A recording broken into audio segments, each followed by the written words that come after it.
मैं योगेश शर्मा आपका the Kaushik academy की ऑनलाइन क्लास पर स्वागत करता हूं। लास्ट क्लास में बच्चों हम पढ़ रहे थे present continuous tense. Last class में हमने पढ़ा था present continuous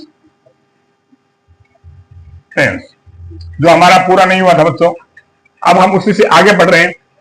present continuous tense को मैं एक बार देखो पूरा रिपीट करता हूं, ध्यान से सुनेंगे सब बच्चे, अपने नोट्स बनाते जाइए साथ साथ, कुछ भी बाकी नहीं रहना चाहिए आपका।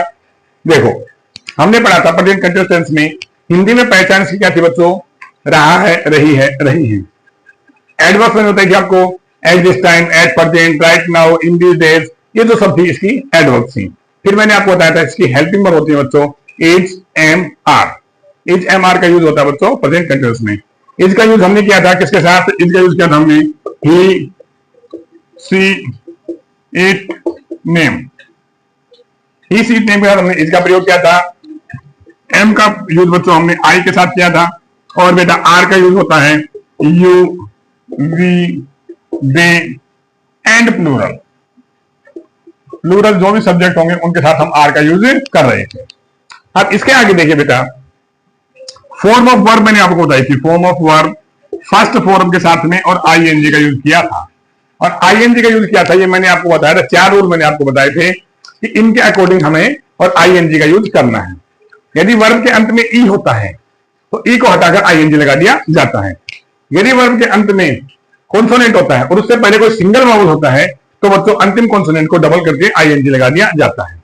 रूल नंबर 3 मैंने आपको बताया था, यदि वर्ब के अंत में कोई कॉन्सोनेंट है लेकिन उससे पहले वोवल कितने हैं? डबल। डबल वोवल होते हैं तो किसी प्रकार का कोई चेंज नहीं होता, डायरेक्ट आईएनजी लगा दिया जाता है। और लास्ट रूल मैंने आपको बताया था बच्चों, यदि वर्ब के अंत में आई ई आता है तो आई ई को वाई में चेंज करके और आईएनजी लगा दिया जाता है। जैसे मैंने आपको डाइंग, लाइंग, ये सब आपको एग्जांपल मैंने बताए थे। अब हम उससे आगे करते हैं। देखो उसके आगे क्या है,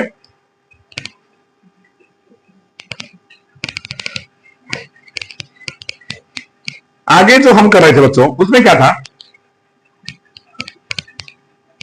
मैंने बताया था कि कुछ यूज ऐसे होते हैं प्रेजेंट कंटिन्यूअस टेंस में। यह होता है कि जिस समय कार्य चल रहा है उसको बताने के लिए, कंटिन्यूटी बताने के लिए और बच्चों कंटिन्यूअस टेंस का यूज किया जाता है। प्रेजेंट में कंटिन्यूटी बतानी है, प्रेजेंट कंटिन्यूअस। पास्ट में बतानी है बच्चों, पास्ट कंटिन्यूअस। इस प्रकार से हम यूज करते हैं। लेकिन यह आवश्यक नहीं कि जिस समय हम बात कर रहे हैं उस समय भी कार्य चल रहा हो। तो मैंने इसका बताया था, जैसे for example I am learning computer these days. अब बच्चों यहां पे जो मैंने आपको बताया था, अब इसमें कंप्यूटर को हम हाथ में लेके या क्लास में ले जाकर के हम नहीं बताएंगे किसी को कि मैं कंप्यूटर सीख रहा हूं। ऐसे ये जो वर्ब होती हैं जिनको हमें और सामान्यतः यूज करना पड़ता है, कि आवश्यक नहीं है कि जब ये काम हम बता रहे हैं उस समय भी चल रहा हो। अब देखो हमने ये सारी बातें सीख ली थी। इसके बाद आता है बच्चों, मैंने एक और आपको बताया था कि सभी प्रकार की बुरी आदतों का यूज बच्चों प्रेजेंट कंटिन्यूअस में होता है और अच्छी आदतों का यूज बच्चों प्रेजेंट इंडेफिनिट टेंस में किया जाता है। अब आगे देखो, इसके बाद आता है बच्चों हमारा structure of sentence. Structure of sentence. Structure हमारा सेंटेंस में क्या है? देखिए सिंपल सेंटेंस अगर हमारे पास हमेशा हमने देखो सिंपल बच्चों नेगेटिव और बेटा इंट्रोगेटिव, ये 3 हमारे सेंटेंस मोटे रूप से हम यूज करते हैं। देखिए सबसे पहले क्या आएगा? सब्जेक्ट। सब्जेक्ट के बाद तो क्या आएगा? या तो हम हेल्पिंग वर्ब कोई कंबाइन कर लेते हैं, इज, एम, आर जो भी आएगी इट मींस हेल्पिंग वर्ब। उसके बाद बच्चों वर्ब की फर्स्ट फॉर्म प्लस में आईएनजी, फिर बच्चों ऑब्जेक्ट, और उसके बाद बच्चों एमपीटी, मैनर, प्लेस, टाइम का यूज किया जाता है। अगर नेगेटिव है बच्चों तो मैंने आपको बताया था नोट कभी भी अकेला नहीं आता है, ये हमेशा हेल्पिंग वर्ब के साथ ही आता है। नोट का कभी भी यूज अकेला नहीं किया जाता है। तो हम कैसे करेंगे? Subject plus helping verb plus not plus verb की first form plus ING plus बेटा ऑब्जेक्ट और फिर बच्चों एमपीटी। इंट्रोगेटिव में कैसे करेंगे? जो हेल्पिंग वर्ब है बच्चों वो सबसे पहले आ जाएगी, helping verb plus subject plus verb की फर्स्ट फॉर्म प्लस में आईएनजी प्लस बेटा ऑब्जेक्ट प्लस में एमपीटी और क्वेश्चन मार्क। ये हमारा स्ट्रक्चर होगा किसी भी सेंटेंस को बनाने के लिए। अब देखो मैं आपके सामने सेंटेंस बना रहा हूं, उसके अकॉर्डिंग हम बातें करेंगे। देखिए जैसे राम सो रहा है। देखिए बच्चों, राम सो रहा है, यहां पे सब्जेक्ट कौन है? राम। तो हम क्या करेंगे, सबसे पहले सिंपल सेंटेंस बना रहे हैं, तो देखो सब्जेक्ट आ गया, राम आ गया।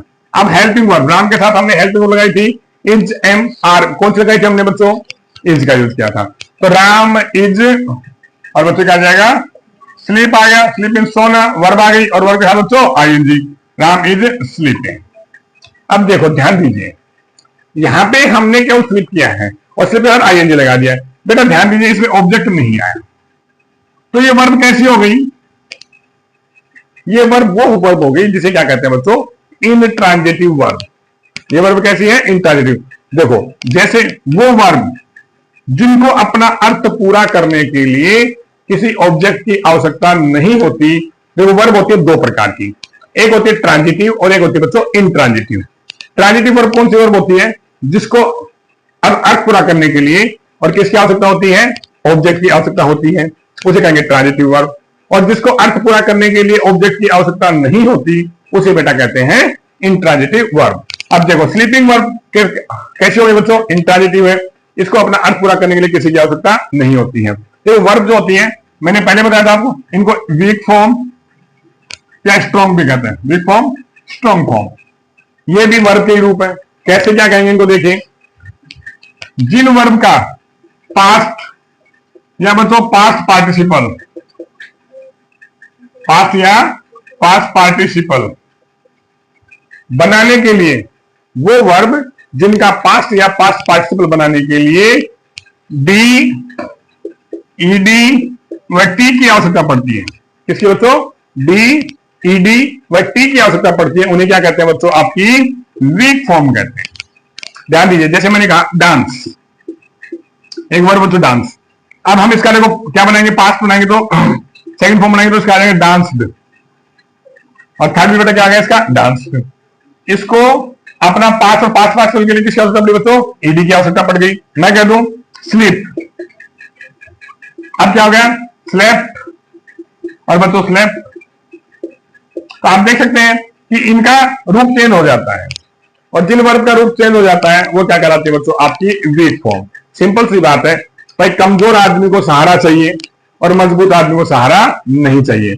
अब यहां पर इसको सहारा चाहिए था, यहां पे टी का यूज करना पड़ा, यहां पे डी लगाना पड़ा, ईडी लगाना पड़ता है, तो एक ऐसी वर्ब हो गई बच्चों वीक फॉर्म हो गई। वीक होता है कमजोर होता है, कमजोर को सहारा चाहिए, तो जिन वर्ब को बच्चों पास्ट या पास्ट पार्टिसिपल बनाने के लिए डी, ईडी या टी की आवश्यकता पड़ती है, उन्हें वीक फॉर्म कहा जाता है। अब मैं लिखता हूं, जैसे देखो बच्चों यहाँ पे एक वर्ब लिखता हूं, कट, कट, कट। इसको, इसका पास्ट और पास्ट पार्टिसिपल बनाने के लिए हमें किसी प्रकार का कोई चेंज नहीं करना पड़ा, और जब कोई चेंज नहीं करना पड़ता तो कौन सी कहलाती है बच्चों? आपकी स्ट्रॉन्ग फॉर्म कहलाती है। आई थिंक समझ में आ गया आपको? मैंने वर्ब के आपको दो रूप बताए हैं, एक तो वर्ब कौन सी हो गई? ट्रांजिटिव, एक बेटा इंट्रांजिटिव। ट्रांजिटिव वर्ब वो वर्ब होती है जिनको अपने अर्थ पूरा करने के लिए ऑब्जेक्ट की आवश्यकता पड़ती है। जैसे देखो, सी रोट ए लेटर, ध्यान दीजिए, उसने लिखा, क्या लिखा है? लेटर। इस रोट वर्ब को और बेटा हमें लिखने के लिए और लेटर की आवश्यकता पड़ती है, तो ये कैसी वर्ब होगी बच्चों? आपकी ट्रांजिटिव। और यहां पर मैंने लिखा था राम इज स्लीपिंग, ये कैसी होगी बच्चों? इंट्रांजिटिव। ये वर्ब होती है कौन सी? आपकी ट्रांजिटिव और इंट्रांजिटिव। और वीक और स्ट्रॉन्ग फॉर्म मैंने आपको बता दी, जिनको डी, ईडी, टी की आवश्यकता पड़ती है उन्हें बेटा वीक फॉर्म कहते हैं, और जिनको इनकी आवश्यकता नहीं पड़ती उनको कहते हैं स्ट्रॉन्ग फॉर्म। देखो हमारा सेंटेंस चल रहा था, मैंने आपको स्ट्रक्चर बताया था अभी, जैसे Ram is sleeping, Ram is sleeping. यहां पे मैंने इस वर्ब के बारे में आपको बताया था, ये कैसी वर्ब बच्चों? इंट्रांजिटिव वर्ब है। और हम आपका एक टॉपिक होता है इंग्लिश में जिसको बोलते हैं बच्चों active passive voice. Active voice, passive voice कहते हैं इसको, वॉइस कहते हैं इसको, शॉर्ट फॉर्म में वॉइस कहा जाता है। वॉइस होते हैं ना, ये ध्यान दे लो, उनके लिए हमेशा ट्रांजिटिव वर्ब की आवश्यकता पड़ती है। अगर वर्ब आपकी इंट्रांजिटिव है तो आपका पैसिव नहीं बनेगा। हमेशा इंट्रांजिटिव है तो आपका पैसिव नहीं बनेगा, ट्रांजिटिव वर्ब की आपको आवश्यकता पड़ती ही पड़ती है। अब देखिए, अब हम बात करते हैं, ये सेंटेंस बनाया था हमने और मैंने आपको था, अब इसका नेगेटिव बनाएंगे तो कैसे आएगा बच्चों? Ram is not sleeping, Ram is not